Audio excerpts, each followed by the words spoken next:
Hey, if you like to shop on Amazon like most everybody, you can help Southgate Media Group out by going to southgatemediagroup.com and look at the top. There's an Amazon link. You can click that, log into your account, and a portion of everything you buy will help support the podcast of Southgate Media. So it's cheap, it's easy, and you're just doing the same thing that you would do anyways. This is Dan Jurgens, and if you want to have a good time, keep listening to the Krypton Report. It's a bird, it's a plane, it's Superman! Jason J. Lewis, the voice of Superman on Justice League Action. This is Mark Wade, writer of Superman Birthright, and you're listening to the All Things Kryptonian podcast, including Superman and Supergirl. We discuss games, movies, cartoons, TV shows, and comics. Find us on Facebook, Instagram, YouTube, and Twitter. Hey guys, before we get started, I just want to say, if you haven't done so yet, but check out the Aspiring Kryptonian podcast as well as the Last Sons of Krypton podcast, both hosted by friends of ours. A good time in the world of Superman. Welcome to the Krypton Report. I'm your host, Tyler, the Superman of tomorrow, the man of tiredness. That's right, because I have children and we're house hunting. And with me, as always, the Superman of Red, that partner of crime of mine, the Man of Steel himself, Mr. James. Partner in stopping crime. Yeah, partner in stopping crime. Unless we're from Earth 3. Well, at this point, we're probably on Earth. What the heck? But who knows? Who knows? Good time. House hunting. It's horrible right now. And, yeah, that's life. And it's taking us forever to record because of life. So, good. You're just glad people you're getting to hear our lovely, lovely voices. Yes. It's like sweet caramel to your ears. It is. It's like having a Twix. James is the left side. I'm the right side. And nobody understands what that really means because Twix is like that. But let's jump into some news. I felt at first like it was going to be like a slow, kind of like, oh, okay. But we got some interesting just points of news. So let's start it off here. Our good friend Brian went to Metropolis, Illinois. So he got to go to the Superman Museum. Thought we'd throw that out there. Try to get Brian to talk about it. He was like, and I quote, "It was awesome. But I had my wife with me. So I had to walk through it once. Really didn't stare and look at stuff. So I forgot that." End quote. Well, I mean, I guess at least he got to go. Yeah, I mean, yeah. My wife was awesome. We went through like 4 times. Awesome. The digital release of Justice Society World War II has been released this past.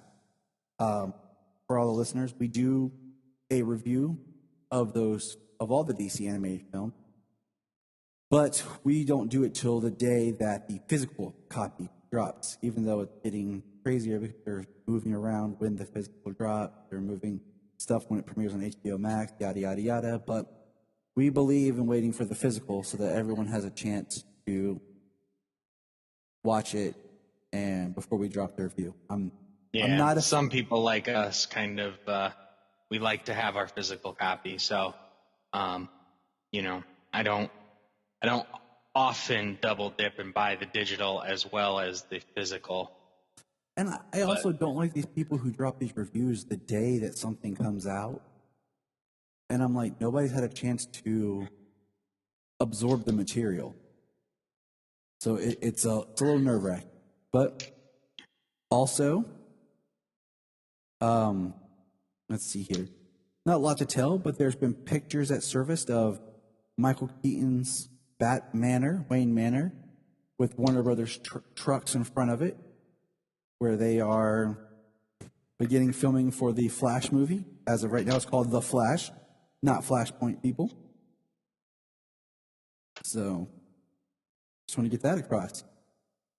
Well, I hope I hope everything runs smoothly.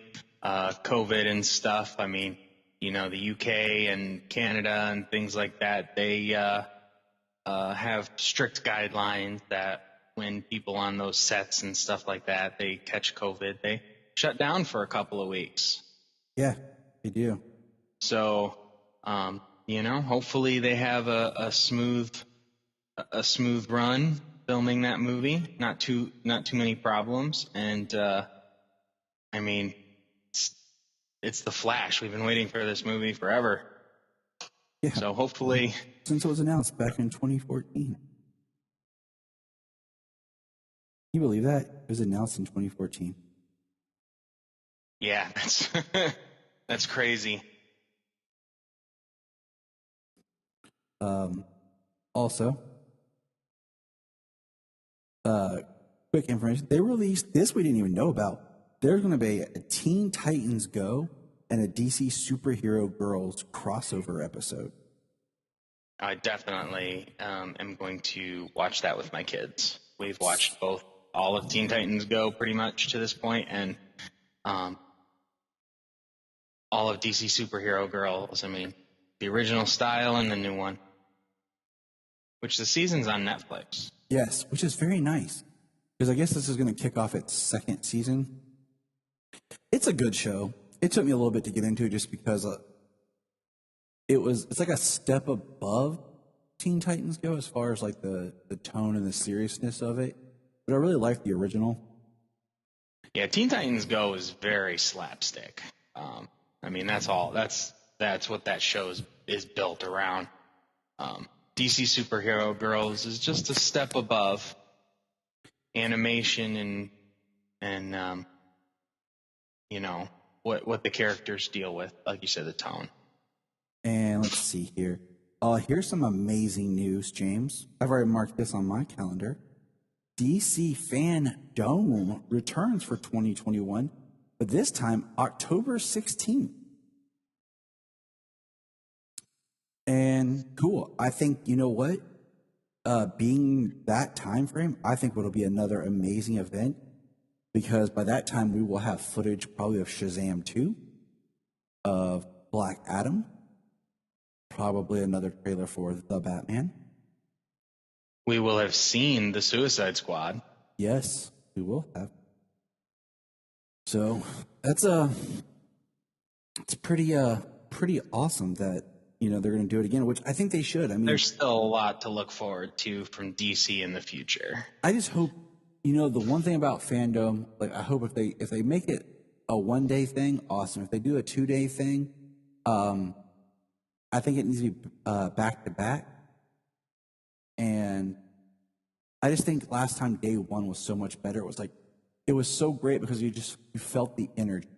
Like you're at your house, but then like everybody online's talking about it. You know, everyone's messaging everybody. Like it just felt so great. Like we were sharing and experiencing something. And then the second day, which was more like comic based and stuff, like I felt like it kind of faltered a little. And they changed some stuff around. Some panels didn't appear on Fandom. They just dropped them online. So I hope that if they do end up, you know, we still have some time. They do a 2 day thing. They kind of split it up a little bit, and just make it not much, but make it stronger than it was last year. But last year was amazing. Oh yeah, they nailed it. It was the best. It was the best online event. I mean, that was last year that we had from every studio, from every con, anything that we witnessed. Like DC Fandom was the best. I mean, come on, it did better than Comic-Con online did. You know, like it outdid Comic-Con. You know, Comic-Con had nothing because everybody pulled out to do their own specials. They had Bill and Ted. So, anyways, moving on. Let's get into some shows here, okay? So, how many people out there have watched Mad Men? You watched Mad Men back in the day? I have not. It's a show I've always wanted to check out, but I have not. I'll say this. I enjoyed Mad Men. I've never finished the last season because I feel like it started slow, and I felt like I was very much forced to try to finish it. And I remember the show's creator said like he had the image, like the final image of how it ended in his head for a long time. And it was about getting his main protagonist there. And I'm like, that's cool. But the big thing to me was it's like one of those shows that you watch once, it's good. I tried to go back and watch because like when I started watching it, Jania, she jumped on and started watching me, and then we tried to go back and watch what she had missed, and I realized I really can't go back and it's not a rewatchable show. But the reason why I bring up Mad Men, for all the people who care about Mad Men, Tyler, the actor who played Pete on Menza,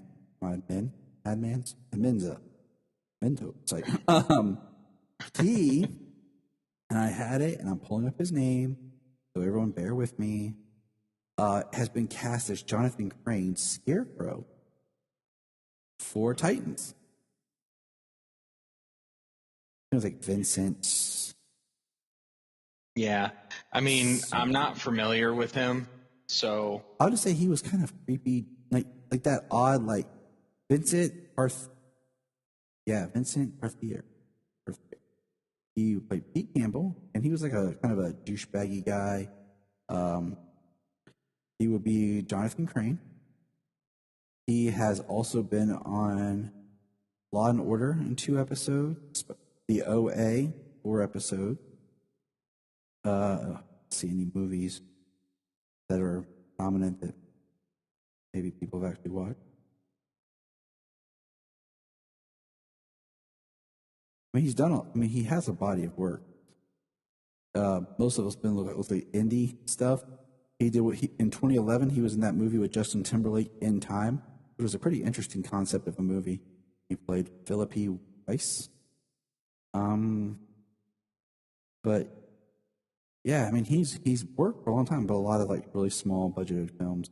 Check him out on IMDb. I mean, I think he's gonna do great. He's got this weirdness to him, this awkwardness. Like at some angle, you kind of like him, but then sometimes you're like, I'm kind of not like scared, creeped out, but just kind of like creeped out. Yeah. You know, like that. Well, that's good. You know, like that. You know, like middle-aged white guy kind of thing, where you're like, dude, like if you had a mustache and glasses, I would think you were a serial killer or rapist, like, you know, that kind of thing going on. So good for him, Jonathan Crane. You know, it'll be nice to see a really good Scarecrow. They kind of did it really weird when they did it on Gotham.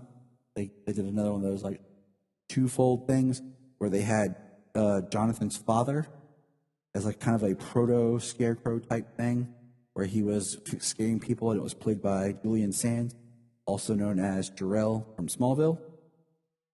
And then they had like a young Jonathan Crane that he grew up or something, and then, I mean, by the last season, he was Scarecrow. He looked awesome, but he was just in like a Scarecrow suit.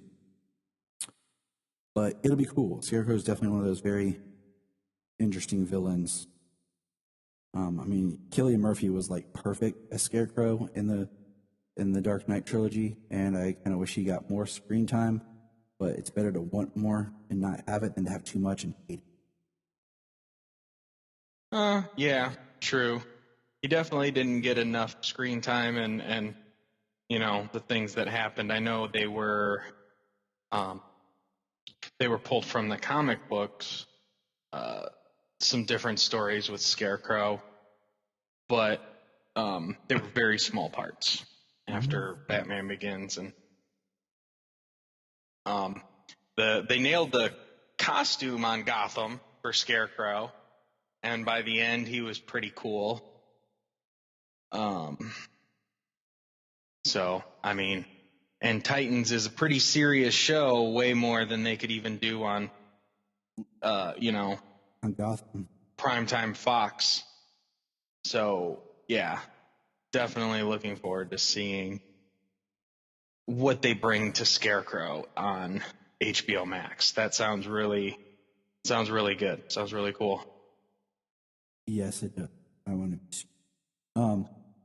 For real. So the next piece of information, HBO, speaking of, they have cast their Guy Gardner for the Green Lantern series, and it's the actor Finn Wittrock. Now, I know he did a lot on American Horror Story.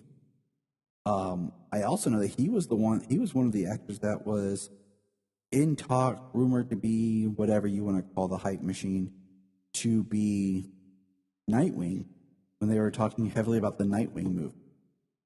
But he's going to be Guy Gardner. And that's all we have to say about that. Nobody likes Guy Gardner. Not even Guy Gardner likes Guy Gardner. Right. I mean, who would? Seriously. I like the actor. I can say that. I showed up on season 4 of American Horror Story and has, I think, been in at least most of it since. I'm not entirely caught up, but so far what I've seen since season 4, he has been in. Nice. Yeah, That's so one of those shows I do like. We started it, and it wasn't a bad. Just we couldn't get into it at first because we were kind of forcing ourselves because we just had so much going on. And then we went back and watched the season that had like the witches, and then it's just one of those shows that through which is a good season. Moving around, not having cable, and then just being busy, and then kids and stuff like this, I've never really gone back to. Because then we had the whole explosion of superhero TV. Right. And just trying to keep up with that stuff. Like, it's hard to fit in everything you want to see nowadays. I mean, me and Jamie were just talking about, because we watched an episode of, was it Shadow and Bone, I think, on Netflix, based on a book. Yeah. It's on our to-watch list. And we watched the first episode, and we were just thinking, and you know, with what we talk about, how we want so many of these, we want these superheroes to have more like long form mini-series type stuff, shows, so that way we can really expand. You know, these things do so much better in a longer form medium than the time allotted that you're stuck to with a film. I mean, we've seen that now with WandaVision and Falcon and the Winter Soldier, and I mean, we've been watching CW for years, and we're looking forward to our HBO Max shows. We got Titans and Doom Patrol. I mean, just nailing it. So, absolutely. And then, let's see. This is a quick. So, real quick here, Zack Snyder released two pictures, behind the scenes of filming the Green Lantern scene for the Snyder Cut of Justice League. It was a little green screen setup with a motion capture suit for the actor, filmed in Zack Snyder's driveway. And it's just a pretty awesome behind the scenes photo. Because, you know, if no one knows that. Even with the motion capture suit, the green screen for a Green Lantern, like it kind of goes together. Yeah. For anyone that doesn't know, he wanted Jon Stewart to be instead of Martian Manhunter. And I posted today would people have preferred Jon Stewart over Martian Manhunter in the end of the Snyder Cut. We won't get into that right now, but just head over to our Facebook and comment on that. And he had the Jon Stewart crew cut. Oh yeah, he did. And I just think that it would have been cool to see. And I'm hoping that maybe this actor, he looks good, would have gotten a chance to play Jon Stewart, say, an appearance in this Green Lantern series that's supposed to have multiple Green Lantern. Quickly, we got our first look at a picture poster of Naomi for the Naomi series. It's a panel or cover that was brought to life, and it looks cool. I'm definitely going to check it out. Like, I always give every show at least the pilot in the first maybe 2 episodes to see if I'm really invested in the story before I'm like, you know what, I'm out. And I mean, I've done well watching all, you know, CW comic book based properties. So I can't say it's one I'm thrilled about just because it's a new character. You know, I read it when she was in Bendis's run. She doesn't tie into any of the other characters, so it's like she's this very outlier. So not. Well, I mean, even in the comics, she's from another Earth. She's on the Prime Earth, but she's from another Earth. Now, if they bring her into the world of that she survived like crisis or something, that could. Yeah, that could be an interesting way to bring her about. Because that would just like bring her into the fold of the universe to kind of give freshness to the universe that feels like it's dying. All right, and then Yeah, I kind of trailed off earlier. My point was when I was talking about Jamie was if they do, I told her it's really nice to see these streamers have the opportunity to make these shows and give us that long form. And I said if we ever get a remake of Harry Potter, they need to do it like 7 seasons for like the 7 years as opposed to movies. They need to do 7 seasons as a series for each year instead. Oh, I totally agree with that. Absolutely. That was one thing that we talked about last year when we did our big Harry Potter rewatch. Is it boggles my mind that there's no Harry Potter show for HBO Max. One that has this property right? with so much history. I mean, to just do like an origin series of Hogwarts would be amazing because then you don't have to worry about tying it into anything else, and you can It tell can be completely original for and the you most could tell part. the founding of Hogwarts with the main wizards, and I mean, Janine and I just went down the whole. There's so much lore for those characters too. And what all brought it up too was the fact that I didn't know that Disney Plus is doing a Percy Jackson and the Olympians show. Yeah. Over there. I was like, oh man, like this is amazing. These streamers doing all these books. We're able to get more of that content because they're not trying to boil these books into movies. Right. What do you call it? Crap, I forgot. Oh well. Anyways, Sorry. No, it's long. We watched it with we watched the Percy Jackson movies last year with the kids too, and they both enjoyed them. And it was like, they're like, oh, is there another one? Nope, just the 2 kids. You know, I'm like, oh, okay. So it'd be nice to have that kind of long form storytelling. Stargirl and the JSA return August 10th. When they said summer, they weren't like, they didn't mean summer. They meant like, hey, late summer, guys. Because I always think of like August, like late summer, you know? Just because like, you know, I've been out of school for how many years, but like summer is still like fixated like on the school calendar, you know? Like right. Summer starts, you know, late May, beginning of June, like June, July, you know, and then August, that's summer. And because August usually is into August or September. is really midsummer. Yeah. Like that's like the mid to late summer when it's supposed to be the hottest, but like you start school like at the end of August. Like you start in mid to late August, that's when like you start 2-a-days or conditioning, depending on the sport, or, you know, getting ready for school, you know? Yeah, football and soccer. So it's like, it's just weird because I still think of August as like into summer, starting into fall, and really fall doesn't start like the end of the year. So, you know, and it's just like, yeah, stupid school calendar.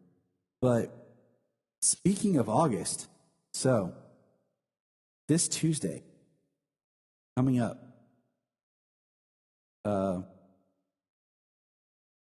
May 11th will be the Supergirl mid-season finale, with the following May 18th being the return of Superman and Lois. The final 13 episodes of Supergirl will air August 24th. Think of, like, I'm like, wow. Like, so August 24th, we're going to get Supergirl, and it's going to be, we'll see one.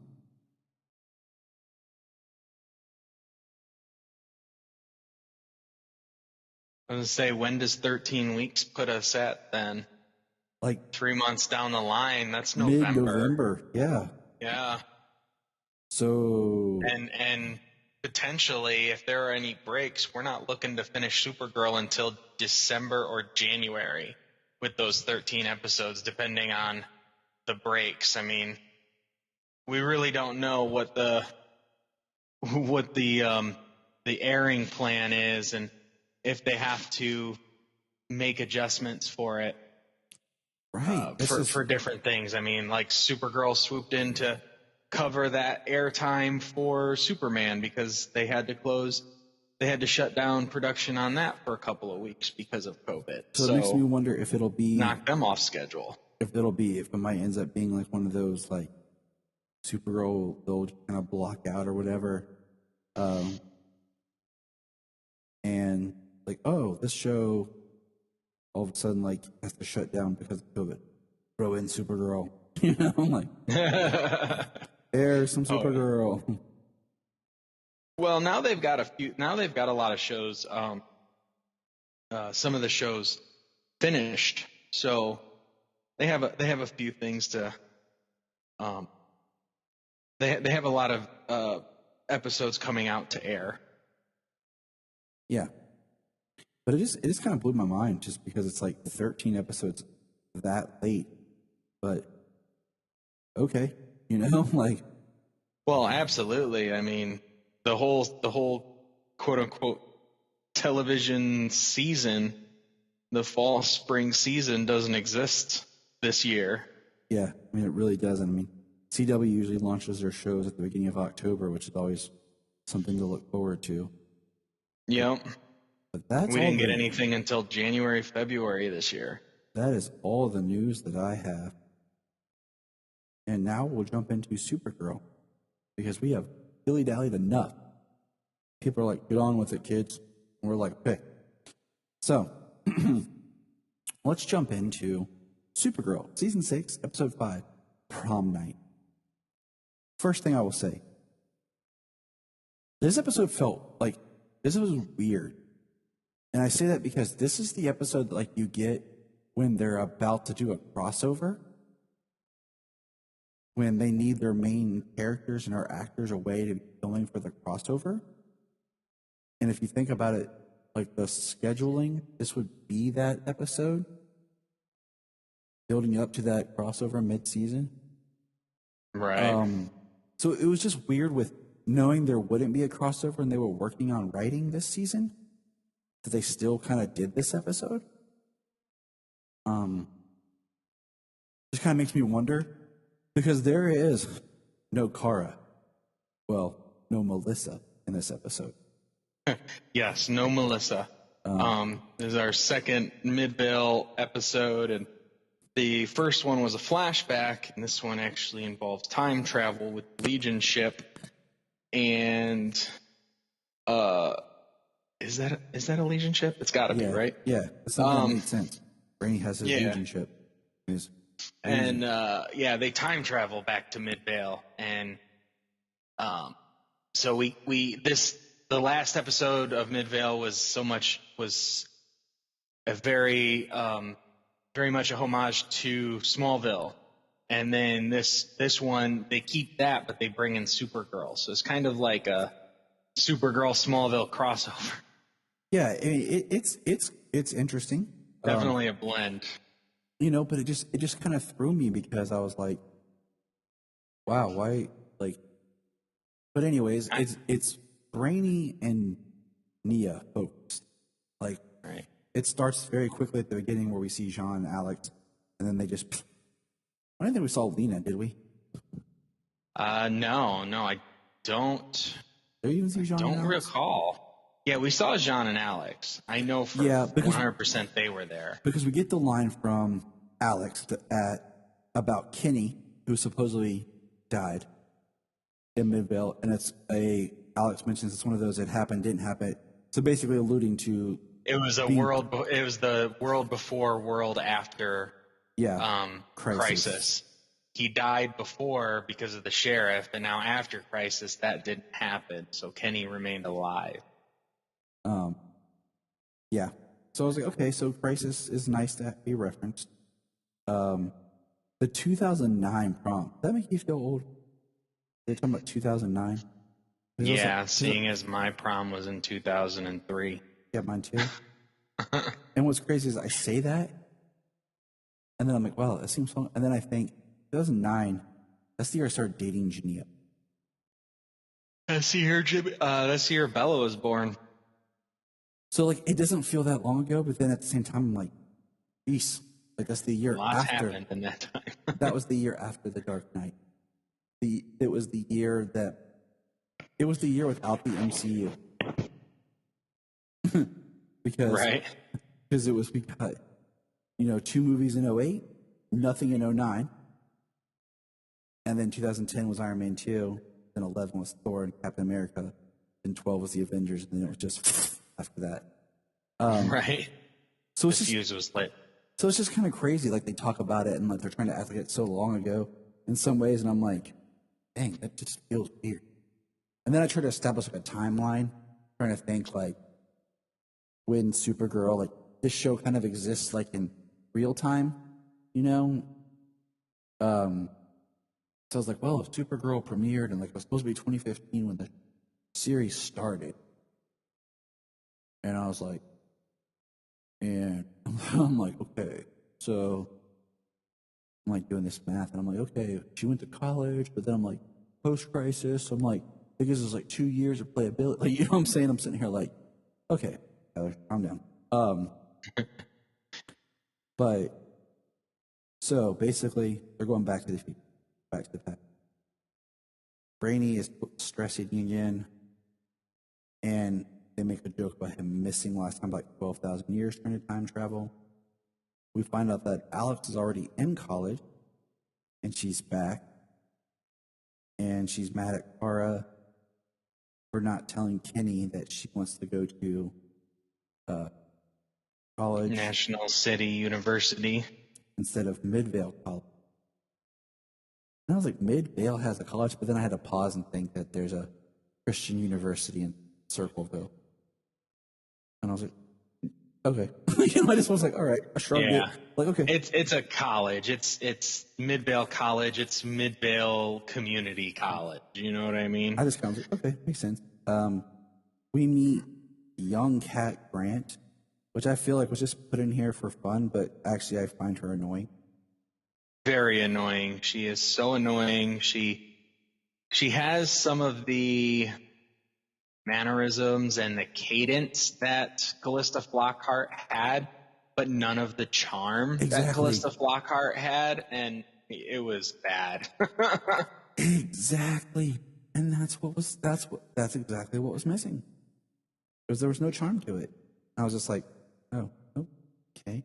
She works for Perry White. She's a gossip columnist, and she's trying to break out into serious journalism. So I gotta give her points for that. The time box is damaged somehow on the shuttle. And of course, Brainy and them are like, it can't be seen. And then, of course, there's Kara, Alex, Penny. Yeah. So they have to become Brenda, to hide who they are. Gave me a little bit of feeling of like Superman Secret Origins issue 2 kind of thing, where like the Legion comes back and talks to Superman and trains him, takes him to the future, just like the whole Brainy representing the Legion coming back and everything. So I was like, that's cool. And Alex is mad at Kara for basically using her powers. And Alex and Kara, they're not really like. We gotta remember things are different from post-crisis, because at this point in time, had Crisis not happened, they would have been closer. Because it was the event from the last flashback episode thing that brought them together. It makes me also wonder where Kenny is in the future. If we'll get that story somewhere through here. Right. They hide the ship under the field. Dreamer uses her powers to peel grass to the ship. Yeah, it was interesting. Kenny and Kara are doing this save the day thing, like Clark and Chloe used to do. And they've got their own plays to call for superheroing. Mm-hmm. And Kara uses her heat vision and splits the field open. And then Dreamer kind of tells her story as like her and Kara bond over being aliens. And I was trying to think if any of what she said sounded retconny. Didn't didn't Dreamer get to talk to her mom before she died about her powers or something? I don't remember. So the Dreamer's story was her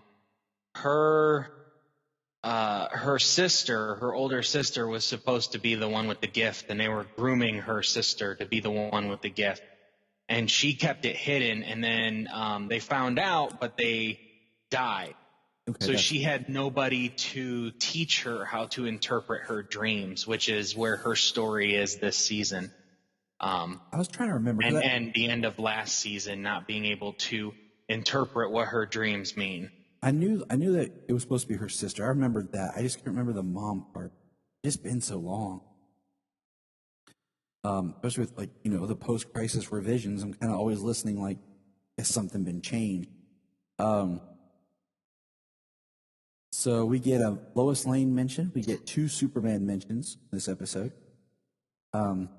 Kat, when she shows up, she says C.J. Grant.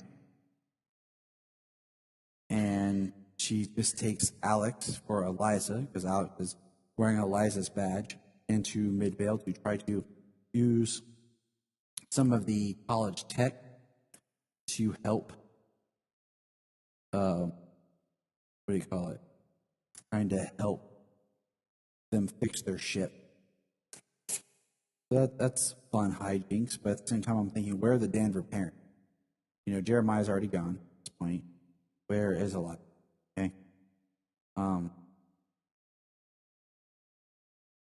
And the humorous part is we get a picture of Helen Slater in this episode, but Eliza is nowhere to be found. We get a great picture of Helen Slater in this episode. It's like, oh, there it is, stock picture. So we get Brainy, who gets discovered hiding at the school trying to build a 3D printer, who ends up joining the drama club, the baseball club, the glee club. Anything else? Or is it like he basically he did baseball, he did he joined a lot of clubs. I mean, heck, what did he say? He said, pretty sure he said mathletes.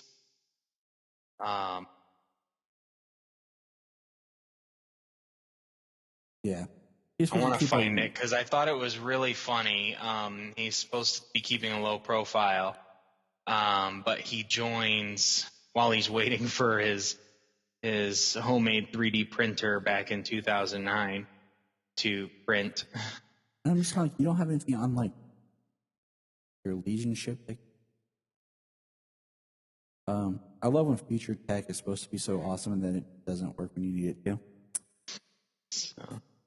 And then we have a key events sideline that goal. What did you say? STEM, lab and research of sustenance, Glee Club, Spartan Chief, needing to preserve student cover. I agree. Math League, Drama Club, and Coach Drama Guild and Coach Kripke.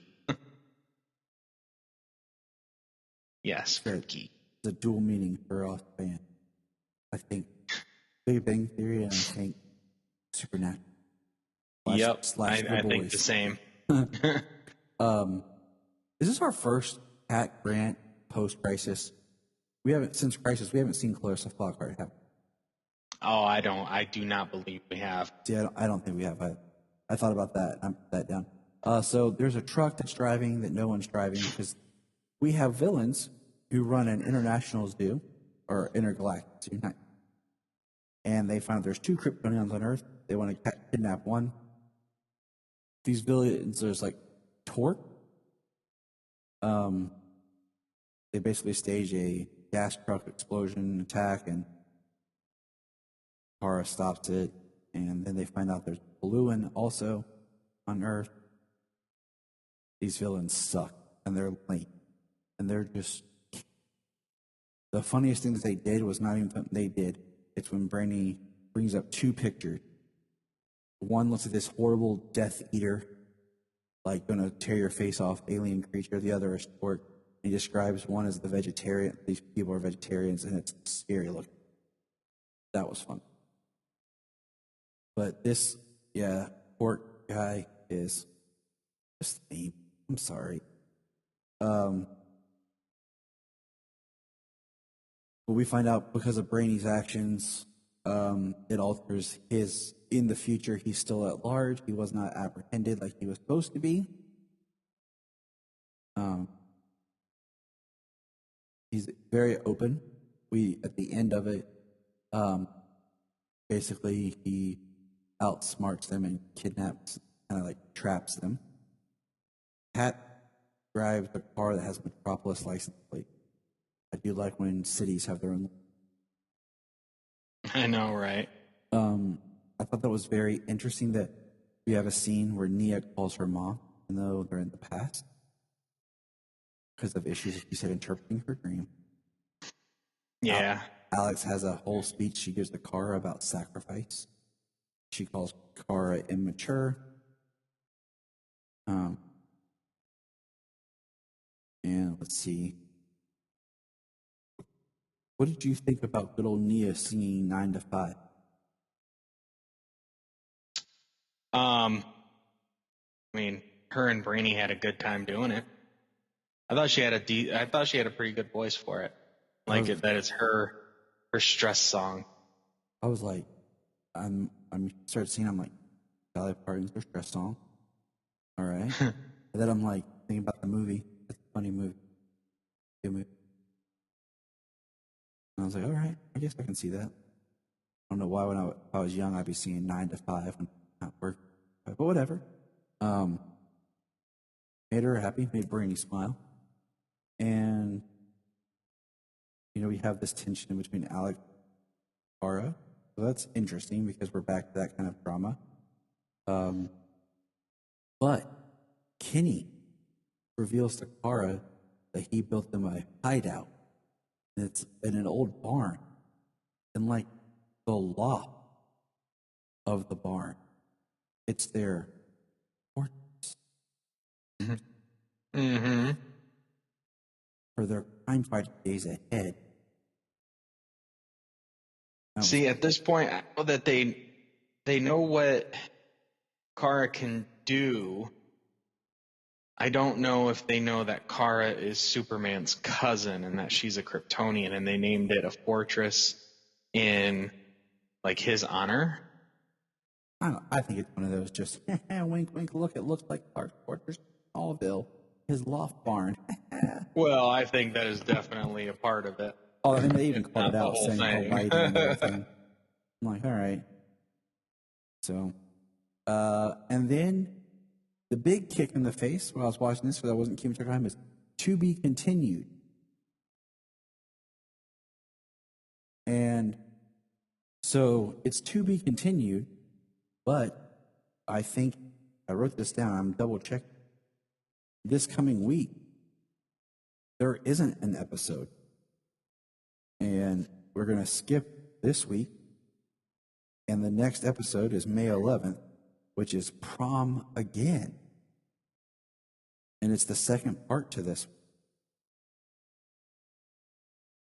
And I'm just kind of like, I feel like, I don't know, this episode to me was okay. I wasn't extremely thrilled about it. Yeah, it was kind of fun.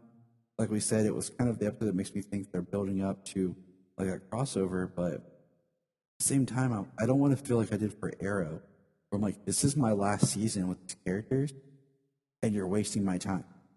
Like, No, it's on Tuesday. Air date is May 4th. So what? we have another episode for what? for Prom Again. Are you? Where are you seeing this? Because I'm on. I mean, I IMDb. just looked up Supergirl season 6 Prom Again on Google, 'Cause I'm on, and I'm it on- says new. I'm on IMDb. It says next episode May 11th. Maybe we should go to the CW. CW. Look how efficient we are using such wonderful things. So let's see. Tuesday, 4th. I have a link here for Prom Again that says May 4th for IMDb. What? Yeah. I'm gonna send you my screen. Oh, no. Now this one. No. That one says that once I clicked on it, it said 11. Here they change. Well, good listeners, we'll find out because We don't know jack crap. Thanks, internet. But all it says, like, I'm on the CW. It says, get the app, Tyler. Like, it's crazy to me how much the CW just was like, app. Because all it says is Flash and Supergirl Tuesday. But it doesn't say the details of the episode. But anyways, so it says next new episode 5/5/20. Well, that doesn't work. So you know what? Let's just all wait and find out. We'll find out together, man. Well, this is from the TV Guide website. That was gonna be my next. Is Prom Again is May 4th, and Fear Not with a K is May 11th. So that would make me happy. And we'll just Yes. wait and see, because maybe they changed it at the last minute or something stupid, because they were like, oh, we're going to drag this out, because that would make me sad. So I want to see Kara, like Melissa Kara, before I go on this long hiatus. Here's my last question, because it didn't quite make sense to me. They talked about needing Kara's DNA to do this whole track thing, right? They talked about when she expels power. What kind of DNA do they need exactly? Because wouldn't just having young Kara, you'd be able to get DNA? Well, I mean, quite possibly, but, with the Kryptonian indestructibility, how many times could they actually leave a significant trace of DNA when they would expend their powers beyond and make themselves vulnerable? I mean, that's what I'm saying. Like, what do they need? Blood? Because, like, didn't you just get a piece of kryptonite and cut her? Or, like, ask her for a hair sample? Or, mouth swab? Something like, But anyways. Well, you certainly can't get it from her now. She's in the Phantom Zone. That's what I'm saying. You go back in time and get it to her from, or like I said, like, let's make some more paradoxes here. Just go back in time, like before Lena sends her to the Phantom Zone, and just kind of push Lena a little to the side so she doesn't hit Kara. Oh, look, boom. Yeah. Well, their original plan was to get it without being noticed. So, But time travel, it's always fun. yeah. But then in this episode, they create a space. They changed the space-time continuum. They created a new future because of their actions and their involvement. But a bunch of not very smart. For a 12th level intellect? No. Right. Isn't that always weird? So it's kind of nice though. I mean, I've definitely liked Jesse Rath better since he got the inhibitors taken off. And this season he's done really good, very good acting, trying to play a character who is feeling emotions for the first time. I like, because normally we experience that as a child growing up. Mm-hmm. That's why children throw fits and stuff. They're dealing with emotions that, not all the time, but that's why they do from time to time, is they're dealing with emotions that they don't know how to cope with. They're learning. Yeah. And now we've got Brainy here doing it. And, in the last 2 episodes, he's stress eating. Yeah. And, it's been interesting. Yeah. This episode,